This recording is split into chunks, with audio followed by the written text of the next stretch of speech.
Subukan niya ito mga balon-balonan or kisay. Adobong balon-balonan na may gata. Sinabayan ko siya ng gulay. Ayan. Ang gata natin. Higayin ko ito mamaya. Ayan. Gisa natin ng bawang, sibuyas.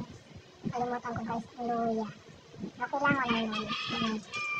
Sabay na natin ang kisay. Ayan. Ayan guys. Pango. Ayan. Ayan natin gata. Ayan siya guys.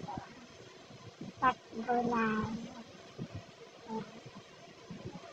Hintayin lang natin siyang maluto guys. Ayan siya. Ayan. Malapit na siyang maluto. Ayan siya guys. Ayan, luto na siya. Sarap. Sabaw pa lang guys. Kulang na. Kitang-kita naman na dito.